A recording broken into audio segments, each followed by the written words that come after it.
Okay, just going live. So Avdesh, I have a message from Avdesh. Great. Okay, all right, we are in business. Folks, first of all, thanks all of you for making it today. Today is actually the 16th session that we are conducting this year. Just a minute, please.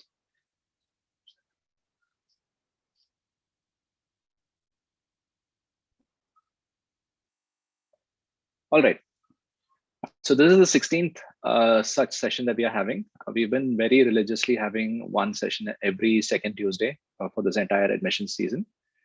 And I believe we've had an average of about 15 people attend some of our earlier sessions. Today, of course, it is the last session of the year. And most people probably already have a very clear idea of what they will be doing in round two. So, we have only 10 people today. But on average, we've had about 15 to 20 people. So, very easily we would have reached around 300 people this year. Very happy, very proud, and very grateful. And hopefully, if we've been able to help you through this year, then we would consider it a very big deal for us, right? Now, this is a Q&A session. I will start by giving people who watch this on YouTube a very small tip, all right?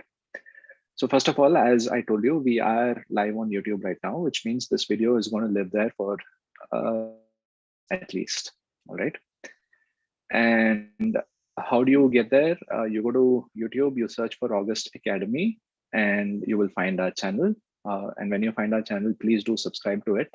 It takes us quite a bit of effort to produce such videos. It's not just the 1 hour that I spend with you here, but there's a lot of pre and post-production efforts that we do also.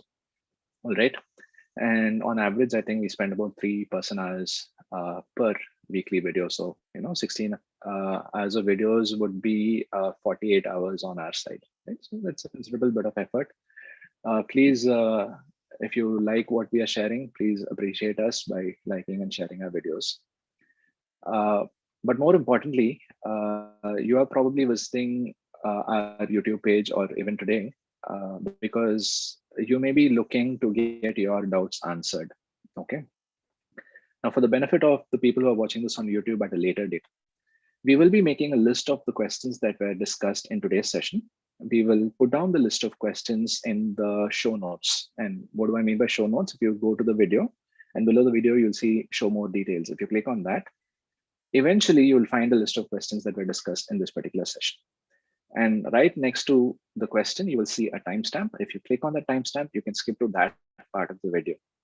So all in all, if we had about 20 different questions being discussed in any given session, and about 5 of those are of interest to you, you can quickly scan and skip to that part of the video and watch whatever is of most interest to you. Okay, so this is for your benefit. Now, let's start with a very short introduction about myself and about August Academy. My name is Karthik, as you all know. Some of you all have visited us before. I definitely think Sushil has been in some of our sessions earlier. Some of you are new faces. Siddhant, this is probably your first time here. Welcome, Rohit.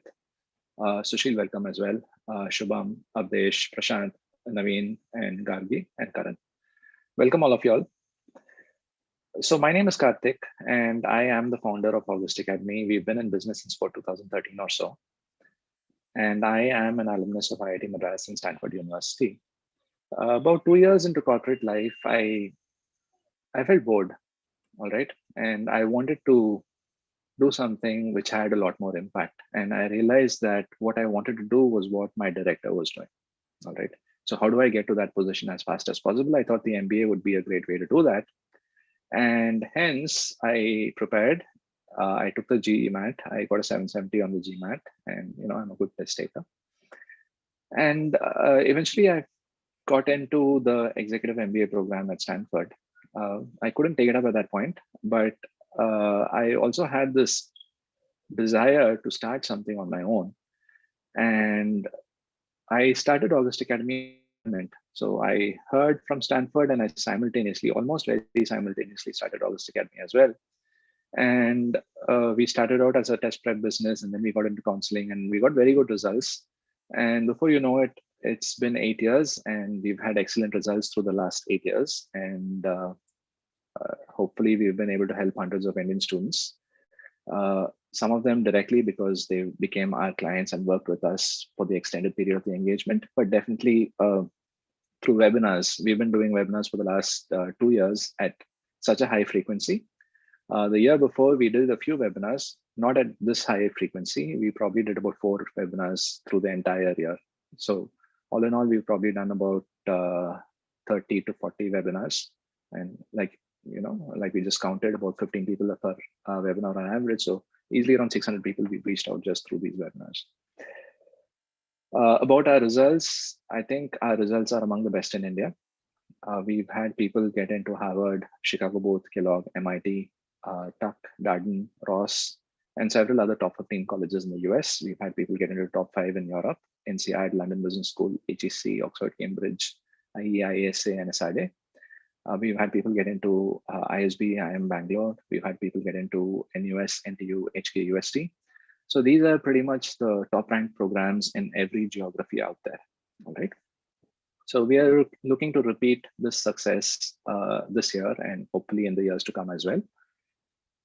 That's the introduction about me. That's the introduction about my company.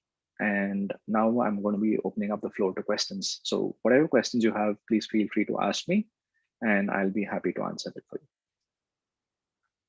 Go for it. You may also type your questions in the chat box.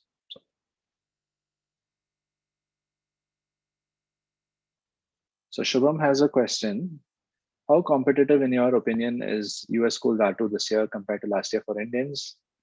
Indian Engineering Mail, 730 GMAT, Triple IT, Allahabad, plus Ashoka, 5 years across startups and consulting. This year is competitive, but last year was competitive as well. See, the idea here is if you have a good profile, I think you should apply. All right. Be very reasonable with regards to your expectations. Even in a year that is traditionally not competitive, I have people coming to me with a 680 and wanting to get into Harvard. I definitely support your ambitions. I think everybody deserves to get into the best school that they can get into. But the entire problem comes up when you have this question of, hey, my resources are finite. I can only devote so much time. I can only devote so much money. This is towards my application process, right? Now, when you have finite resources, you have to make choices. When you make choices, I would encourage you to make reasonable choices. But definitely, I think if you have a good profile, you should definitely apply. Hi, Prashant. So does anyone have any other questions?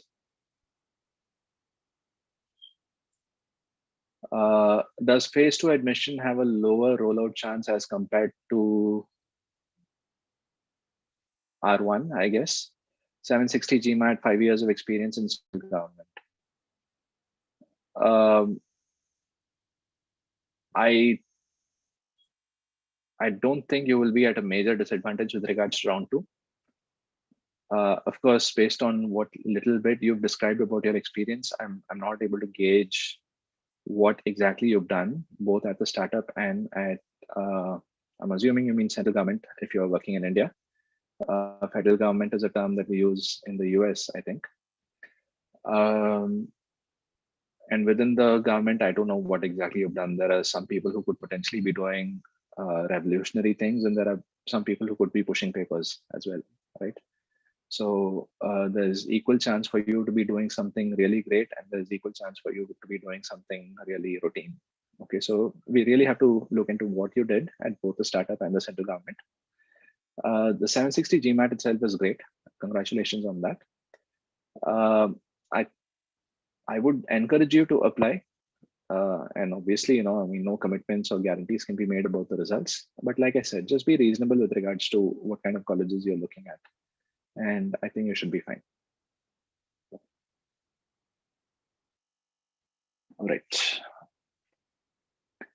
Prashant, I have a work ex of around 7 years with a GMAT of 770.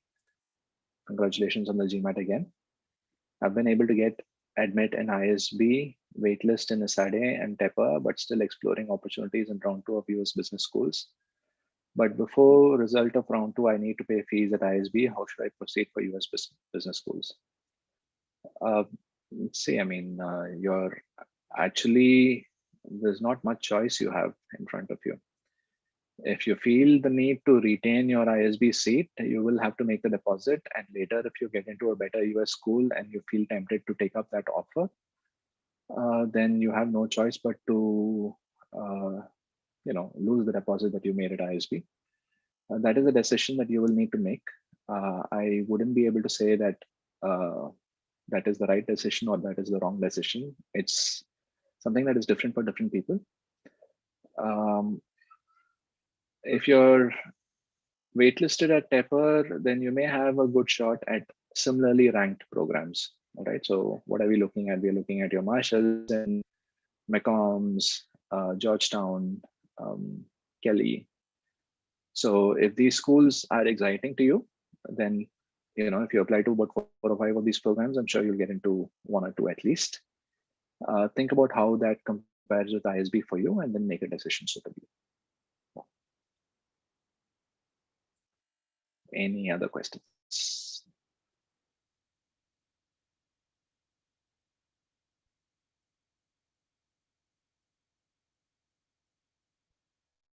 So I have a private message here. Hi, Karthik. I plan to transition to consulting. Would you be able to advise between the 2 existing offers I have?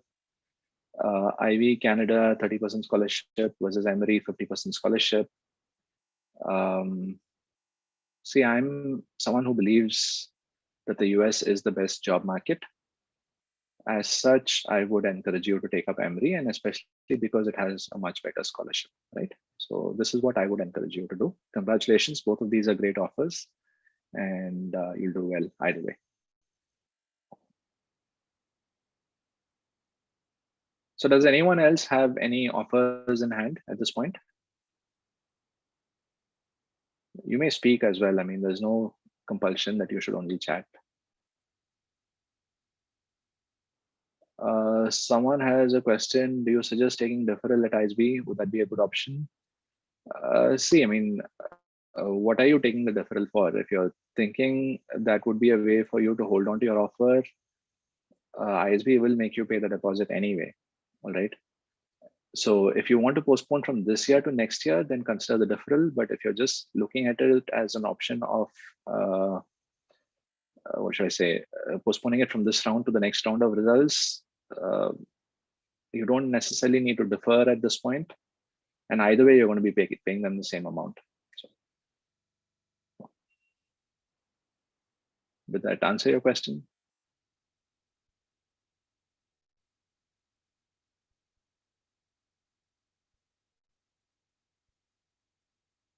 Okay, Sushil has a question. Good day, Karthik. Good day, Sushil. First and foremost, thank you for all of these free question and answer sessions, college information sessions, and admissions masterclass. All these resources assisted me in being accepted into 5 of the top 25 programs in the US. Wow, thank you, Sushil. I'm glad that it worked out well for you, as well as being placed on the waitlist for 2 more. I would like to take your advice on choosing between Keenan Flagler with 100K and Kelly with a 90K scholarship, plus insurance for 2 years, 85%. Making a choice between them has become extremely difficult. My short-term goal is to dabble in management consulting for tech consulting roles, management consulting or tech consulting roles. And if that doesn't work out, I management in tech industry. Currently from an automobile plus tech industry with 5 years of experience, undergrad in CS. Sushil, great results. I'm sure anyone here would be very, very thrilled to have the kind of results that you presented here. Can you share your profile, Sushil? What kind of GMAT do you have?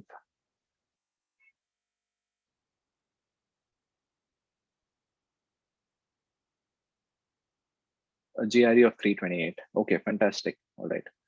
So I think this is excellent. Definitely, I think you must have done some very good work at your company. Both of these are great schools. Both the scholarships seem excellent. I visited Keenan Flagler. It's in this area called the Research Triangle. So lots of tech companies in this area.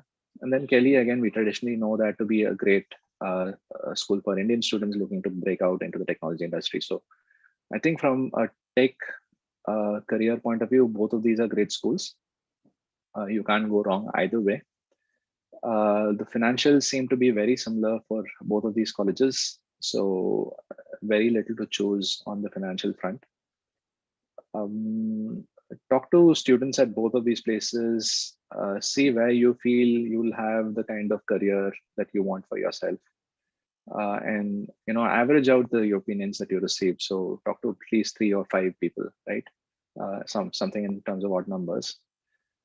Some people may be overly positive without reason. Some people may be overly negative without reason. So just to average it out, I think you need to talk to a few people. Try to inquire about the job prospects. Try to think about other living expenses. All of these are going to be more or less the same. If you ask me, this is like trying to decide between, let us say, I wouldn't say an IIT Madras and an IIT Bombay, but I would probably say something like an IIT Ropar and an IIT Hyderabad. New IITs, right? So definitely not the same league as the top IIT ones. But within these new IITs, these are roughly competitive and very similar to each other. You really cannot go wrong either way. You'll probably face the same set of recruiters in both colleges also. I do know that Raleigh, which is where UNC is in, is a startup hub. So if that is something that matters to you, then yes.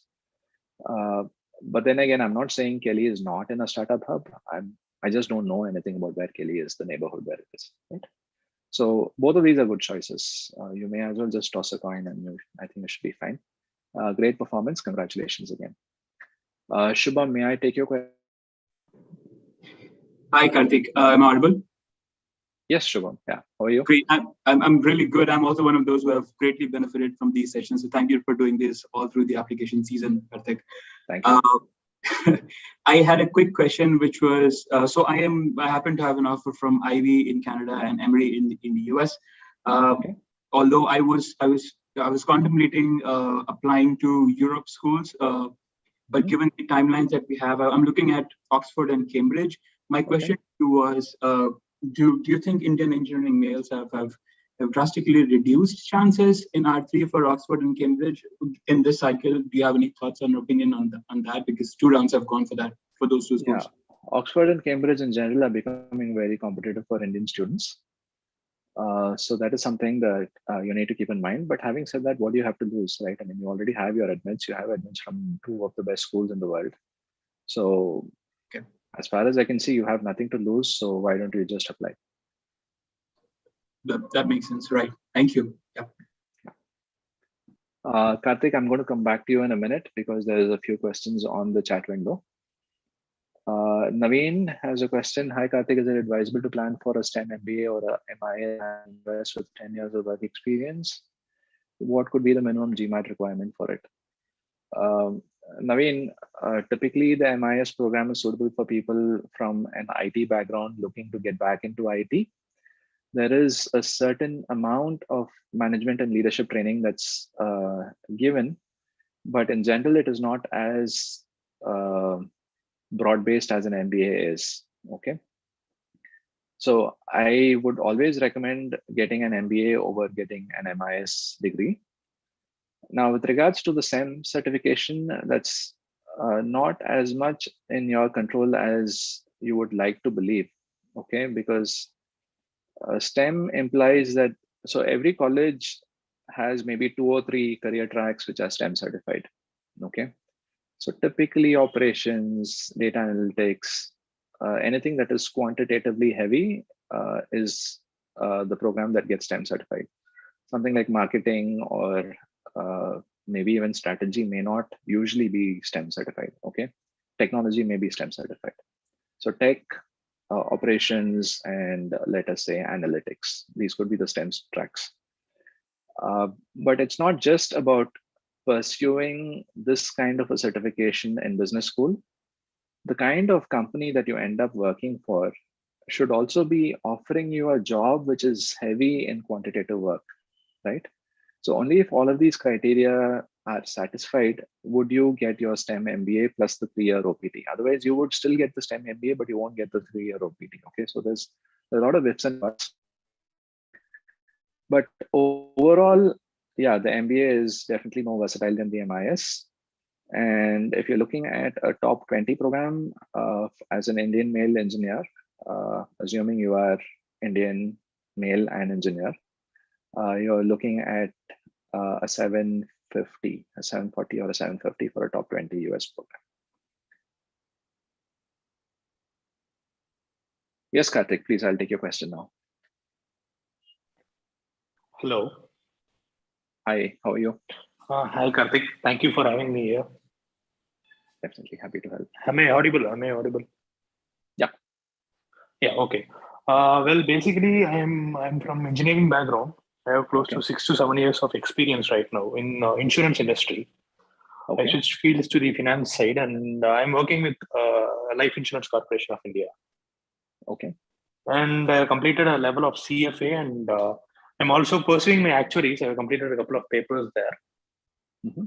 And apart from this, I topped the exam. Like in the insurance industry, this exam gets conducted across 17 countries, and I topped this exam. Okay. And which exam is this? This is the Fellow of Insurance Institute of India. Okay. And apart from this, I'm planning to further pursue the CFA levels. And I actually tried taking the GMAT this year. Mm-hmm. But first time when I was about to book it, my father, he was down with COVID. Okay, sorry. And the next time when I booked the slot got cancelled because of COVID once again. Okay. And the third time I lost my grandfather. So this year has been heavy on me. And so right now I'm not in a position to take the GMAT. So I brought myself in, and I thought maybe without the GMAT I have to take the MBA this year, because I already got some 6 to 7 years of experience. And more than the MBA, when I was looking at MS in finance. Okay. And I was looking at Oxford side and London Business School for MS in finance. Okay. And these schools were stating that MBA, like a GMAT is not mandatory. And without a GMAT, the profile shall be evaluated and decision shall be brought in. Okay. I just want to know what are my chances? Like, what are my chances at getting admitted in these schools without a GMAT? Okay. And I also sent you my resume your mail. Okay. Yeah, I mean, my condolences. I think this year has been very difficult for some people. The last 2 years have been very difficult for some people. Yeah. Yes. And definitely everybody. Yeah, it's difficult. Yeah. With regards to your question, first of all, I would like you to check whether finance is suitable for people with your level of experience. We haven't had a lot of applications going into that program, but I do think it is a program better for with about 2 to 3 years of experience. So if they offer profile evaluations, please do double check with them. And if they say your level of experience is appropriate for this particular program, then you may consider applying to this program. No issues. I actually looked at this program, and the average age has been like 6 years. Like average experience has been 6 years. The average age has been for these programs. Yeah, then you can go for these programs. Now, I wouldn't be able to comment on whether these programs are achievable without the GMAT. Definitely, from a profile point of view, you seem to have a good profile. I don't know what you do at LIC, but I'm assuming you do good work. So that's an assumption I'm making. And definitely the fact that you're signing up for all these exams and you're doing very well in these exams is a demonstration enough of your academic aptitude. So that's definitely good. We are in a year where strange things are happening. On the one side, not everybody is able to take the GMAT, very similar to you. And on the other side, we also have a lot of people who are taking the exam and getting 750, 760, and 770s. So not just me. In fact, I had a short discussion with a few other Indian consultants earlier this week on WhatsApp. They're all part of our WhatsApp group. And it turns out that a lot of these consultants are working with candidates with 770s and all that. I'm not working with anybody with a 770, but still a lot of people are working with folks with 770s, 760s, 750s, so on and so forth. The applicant pool itself is not very different from previous years, but somehow the scores seem to be inflated. Okay, so we don't have enough evidence to say the GMAT scoring system has become a lot more relaxed, but in general, it seems like there are a lot more very high scores. Okay. So how do schools react in this kind of a situation? It's a little unclear. On the one side, not everybody is able to take the test, and on the other side, we have more people scoring 770s than ever before in history. Okay. So the stand that we have taken at HKUST Academy is we typically hesitate before signing up somebody without the GMAT. This year, we've only signed up one person who's looking for a waiver. Otherwise, everybody else, we've said we don't have enough confidence that this application won't want to charge you for it. That's the stand that we've taken. But I don't want to be discouraging. I think you just have to apply and see. At the end of the day, you're going to be writing a few essays, putting in, I don't know, about 15 to 20 hours of work per college, and maybe around $150 to $200. In the larger scheme of things, this is not a huge investment. So I would recommend that you apply without being overly concerned about whether or not it will work. And if it doesn't, and that is only because of the score, then you can always reapply next year. Fine. Actually, when I looked into their profile, they said that if the profile only needs a GMAT, then they would be like giving you enough time to take the GMAT and then apply within the deadlines. The deadlines are good. Okay. So I just wanted to know that. And regarding a question in what level I'm working with LIC, I'm working as a AAO, and this was an all India exam. Like 20 lakh people, around 20 lakh people wrote the exam, and there were like 350 people who were selected. So okay, that's one more. No, that definitely seems like it's very selective. So I would encourage you to apply. There's nothing much for you to lose here. And if they want you to take the GMAT, they will let you know, and then you can do so. Fine. Okay. Thank you. Yeah. So I have a private message here. Hi, Karthik. Thanks for conducting these sessions and helping us through the application process. In your experience, is there a substantial difference between 4 years and 5 years of work ex in the application? Perhaps not. As someone who got into HEC R1 this year with 4 years of work experience, congratulations. I wish to put down the deposit, defer, and apply again next year with more work experience, better extracurriculars, and better GMAT to give a shot at higher ranked schools in the US, which I got rejected waitlisted this year. GMAT is 740. Current experience is 4 years by September 22. So, okay. Leading e-commerce firms in India with varied roles on the business side of things, extracurriculars and positions of responsibility. Great positions of responsibility during undergrad, decent post-undergrad, and during last 4 years at work. Do you have any tips as to how best to utilize the next 7 to 8 months to beef up my profile for next year? I feel really silly saying this. 740 is a great score, but if you can improve on that and get to the 760 mark, I think that will definitely help you a little bit. Yeah, other than that, try to do well at work so that you are able to get promotions and get more responsibility at work. That's the other thing that you can do. With regards to extracurriculars, I mean, that's a conversation that we need to sit and have. What are you doing right now and how can you do better? But if you believe that you're not able to devote a lot of time to extracurriculars, then definitely I think that's another area that you can work on. But all in all, I think, and HEC is a great school. It's something that you can be very happy and proud of. It's very internationally reputed, and you get a very globally diverse pool of candidates to study with as well. So I think it would be a good decision for you to study at HEC, short circuit everything. You start this year and then you finish up in another year or so, and then you just move on with life much sooner. But if you're able to get into a top 15 US program or maybe a top 10 US program, then definitely I think the brand is much better. And in such a scenario, it may be worth taking that extra time. So weigh it in your mind and then think about what you want to do.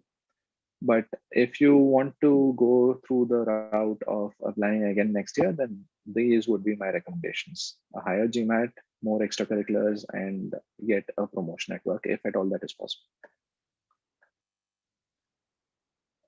So Avdesh has a question. Hi, Karthik. I've been waitlisted by some of the schools, Rice, Ross, without an interview. Should I follow up with these schools rather than focusing on R2 applications?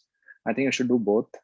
Follow up with these schools, but also focus on R2 applications, because there's no guarantee that the waitlist is going to be converted. But definitely, I think there is some probability that the waitlist will be converted. But in order to expand your chances, I think you need to widen your net and apply to another 4 or 5 schools at least. It's a little weird that you have Ross, which is a reasonably top 10 kind of ranking school, and Rice, which is like a top 25 kind of ranking school, and both of these are offering you the same result. So I'm unable to work backwards and figure out how strong your profile is from here. But a few peer schools in the Rice range may convert it for you in round 2. Sushil has a question. Thank you, Karthik. We'll connect to the odd number of current students. I've been placed on the waitlist for Foster and McCombs, both of which offer excellent opportunities for placement in tech. Could you also give some advice on how to get through the waitlist? Also, with GRE 328, how likely is it to be accepted into Cornell, Rice, and McDonough and R2? Would you recommend Rice over UNC or Kelly, where I already have offers? I think Rice, UNC, and Kelly are probably peer schools. If at all, I think UNC and Kelly are better. So there's no reason why you should consider Rice. Cornell and McDonough, they are quite highly ranked. McDonough, I think, is roughly in the Kelly and UNC range. So again, I don't know why you would want to consider McDonough over UNC or Kelly, because it's roughly at the same level. So we talked about IIT Ropar, we have talked about IIT Hyderabad. Now we are probably talking about IIT Gandhinagar. So why would you want to do that? Cornell at least would be like an IIT Bombay or an IIT Madras. Makes sense for you to consider Cornell. Likewise, McCombs and Foster is more or less the same level as these Skin and Flacklers and Kellys as well. So you don't have to put in a lot of effort for Foster, but McCombs and Cornell are probably a little bit higher on the pedigree scale. In terms of getting past the waitlist, keep in touch with them. If there's any promotion that you have at work, if there's any improvement in the level of responsibility that you're taking up at work, if you're signing up to do a new project, if you're starting, not just starting up something new with regards to extracurriculars, but if you also achieved something with regards to your extracurriculars, I think these are some things you can communicate to the AdCom. Keep up the communication on a periodical basis, maybe once in a month or so. Don't do it more frequently, and you may just end up irritating people. But definitely once a month, I think, is useful, because then you may not be at the top of their mind when they think of who to be picking to replace somebody who's not going to be taking up the offer. Okay.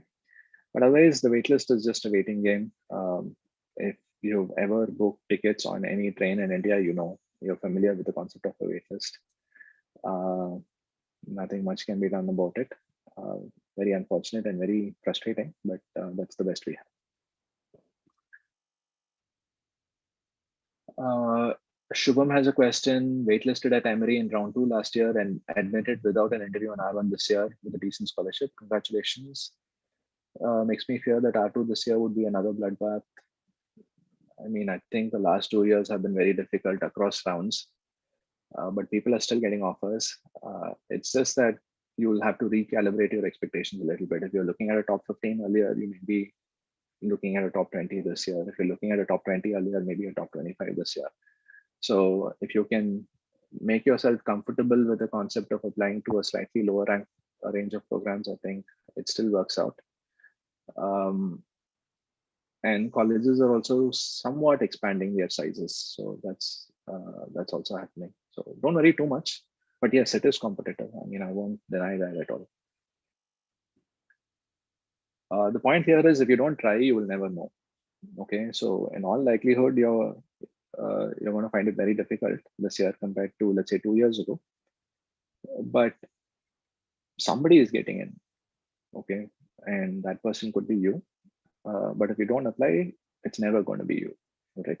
So apply, and if it doesn't work out, don't lose heart. We know that the competition is intense, and make a fallback plan for next year.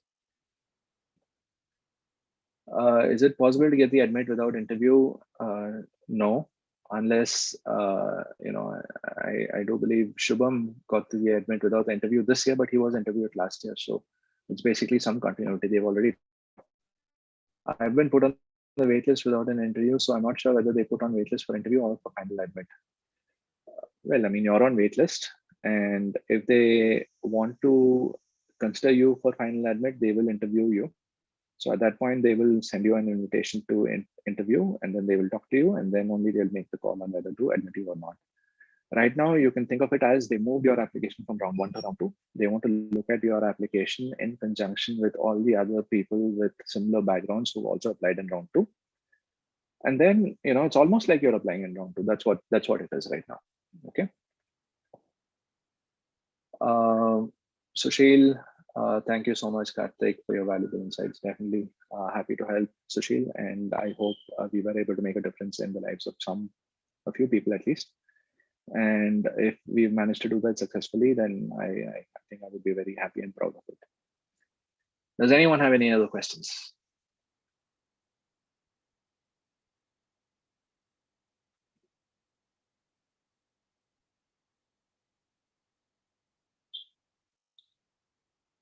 Okay, I'm going to assume that people don't have any more questions. Again, thanks so much for making it today, and thanks so much for being with us on this journey through the last 7 or 8 months. I think I got a private message. Is that a question?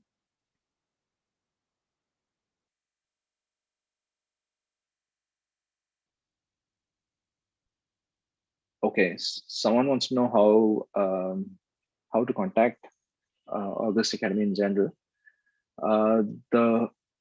The preferred way is that you sign up for a profile evaluation on our website, because that automatically enters your details in our CRM system, and we don't send a lot of email your way. Once you sign up, you may get some emails from us for the ensuing week or so. Okay, so you sign up and then you'll get some emails from us for 7 days, and then you won't hear anything from us. Whenever we have these Tuesday webinars, you'll get about 2 or 3 emails, because you need to send 2 or 3 emails in order to reach a larger audience. And this happens once in 2 weeks or so. But what it does is because you will be receiving emails from us, you can reply to any one of those emails and say, hey, you know what, you want to catch up. Okay. Now, if you're looking at applying next year for class starting in 2023, I would request that we catch up after January 20 or so, because we are still working with a lot of candidates for their round 2 applications. But just in case you are looking at round 2, at this point, we are saying that if your deadline is on the 15th or later, we may be able to help with 1 school. Then we may be able to help with 2 schools or more, depending on how late the deadline is. Okay. So definitely, if you're looking at European programs with a Jan intake, the deadlines may be for the first round, maybe towards the end of February or the middle of March. Those are deadlines we are very comfortable working towards. So send us an email, attach your resume, attach your GMAT details, and put down some questions. Are you looking at this year? Are you looking at next year? What kind of colleges are you looking at? What kind of help do you want from us? Just put down some questions, and based on that, we will be able to respond to you. The last 15 or 20 days, we've not been very good at responding to people simply because of the round 2 rush. But this is a very seasonal thing, and we have finite bandwidth, but different priorities to occupy our bandwidth at different points in time. So right now, our priority is our R2 applicants. But when our R2 applicants have been served and their applications are out of the way, then definitely we are able to help prospective applicants with their questions as well.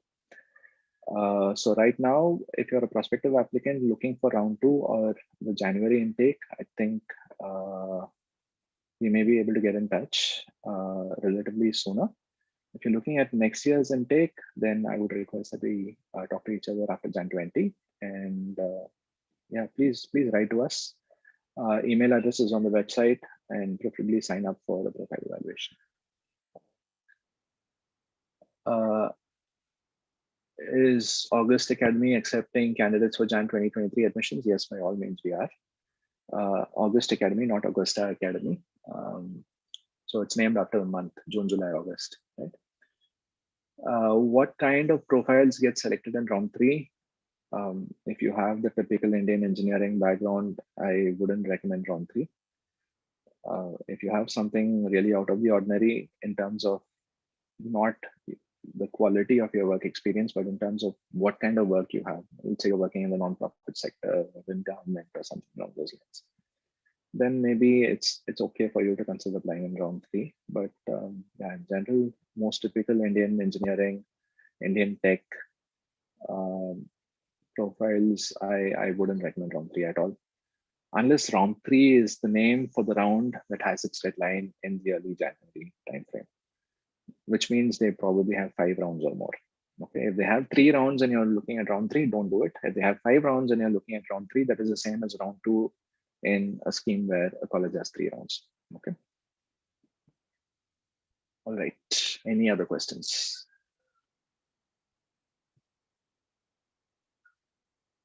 If you have any questions, raise your hands. Otherwise, I'll assume that nobody has questions. So there's this icon here. You go to reactions and then you go to raise hand. That's what you should do. Okay, I'm assuming that everybody's done with their questions. Again, thank you so much for making it. And I wish you all the best with your round 2 applications, and people who've already got their results in round 1. Congratulations, excellent results. And if we've been able to help you, great. I'm glad that we were able to help you.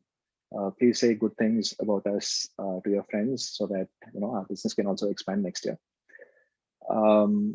What else can you do to help us? On YouTube, please like, share, and subscribe to our channel. I think that would help us because it would just expand our reach using YouTube's organic algorithms, right? So somebody else in some corner of the world may be able to find us when they're looking for good MBA admissions consultants. So please upvote. I think that's the concept of the like, share, subscribe. And finally, if you're watching this on YouTube at a later point in time, going back to what I started this session with, we will be making a list of questions, and we will be putting timestamps next to a list of questions. So if we have a total of 20 questions that we discussed in this session and only about 5 or 6 are relevant to you, you can skip to that part of the video so that you can use your time efficiently. All right. Great, people, all the best. There's one question which says, is it necessary to write the optional essay in the B school application if there's not more to write? If you don't have anything more to write, don't force yourself to write it. But there are some schools like Oxford where the question looks like it's an optional essay question, but really that's the only essay question that they have. So in such scenarios, I don't write, but in the other scenario, unless you have, let's say, a low GPA in college because of certain explainable reasons, any gap in your work experience, or if your direct supervisors are not giving you recommendation letters. Unless for these reasons, there is no necessity for you to write the optional essay, right? Great. Nice having everybody here, and wish you all the best. Take care and bye.